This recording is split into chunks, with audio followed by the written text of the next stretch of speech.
The Winnipeg Free Press's methamphetamine project is an impressive example of a metropolitan paper doing exactly what it should be doing. Through determined reporting and strong writing, 3 journalists blew the lid off a social affliction that was ravaging their city. Emergency rooms were treating 240 meth overdoses a month, up from just 10 a few years earlier. The paper examined the drug's impact across a wide range of institutions, including courts and emergency services, taking care to intertwine the big picture with individual cases, meaningfully toggling between the political and the personal. Judges said the 7-part series was a master class on how to tackle an urgent local issue, with sharply focused, deeply moving journalism, and ultimately, with humanity.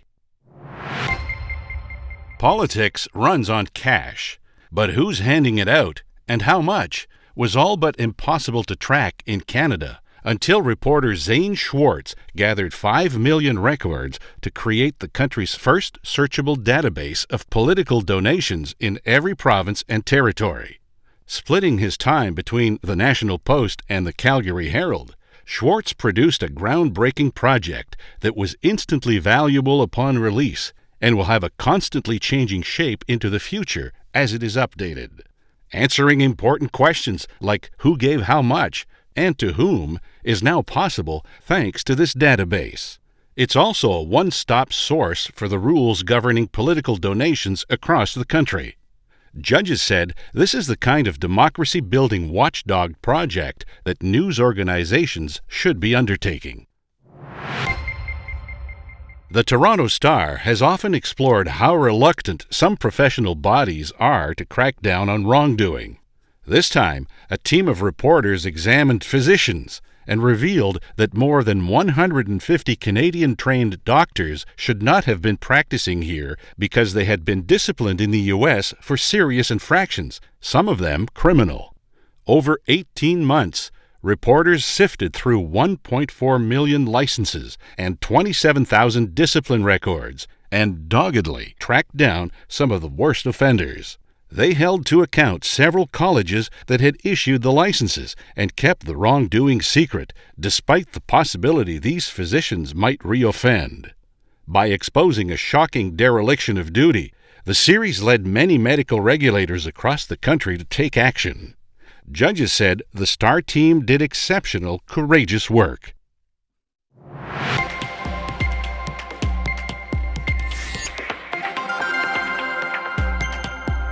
And the award for Project of the Year goes to Zane Schwartz of the National Post and Calgary Herald.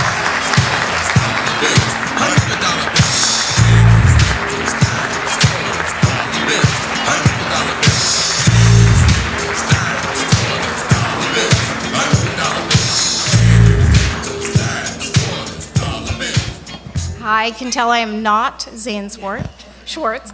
I'm Julie Travis. I'm with National Post, and Zane is very sad not to be here. He is in Winnipeg, where he is at the Canadian Association of Journalists Conference. He's on their board, and I think that kind of commitment to the field tells you volumes about Zane and this project. He really has an old-fashioned sense of duty about what this field is about, and also an old-fashioned commitment to the details and to drive. This was a data-driven project, obviously. It was digital first, but it was truly just conventional shoe leather going through 5 million records. Wow. We thought this was a pretty cool project when he pitched it, and 18 months later, and he really did an incredible job. So all of this information is public, but as the project points out, it is not accessible. So Zane went through all these files to find that people had handwritten records of political donations. They had PDFs with photocopies on the side, that you cut off names. And so this is a way to make politicians truly accountable and transparent. And it's open source, so it's open to all of you to search and to report on. And I think that's an incredibly important thing, that we work together to hold all of our institutions to account. Thank you very much to, of course, Zane, also to my fellow editors, Paul Harvey at the Calgary Herald, Deb Stokes, who worked with us at National Post, the digital team of Aaron Valois, and Bryce Hall, who who managed to make a pretty unsexy subject a lot of fun. Click, which is a third-party company that did amazing work and suffered through every detail and question over all those months to do the back-end work on the database.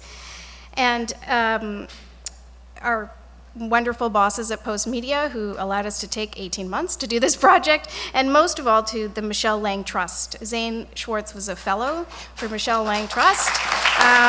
This is I'm gonna get which year he's in wrong, 7th? He was a 7th or 8th, but we've been doing this for a number of years, and it's an incredible opportunity for a young journalist who has some experience but needs the focus to really dive deep into something that they are deeply passionate about.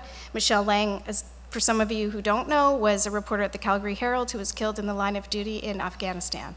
And so this is a real tribute to her and to Zane. Thank you.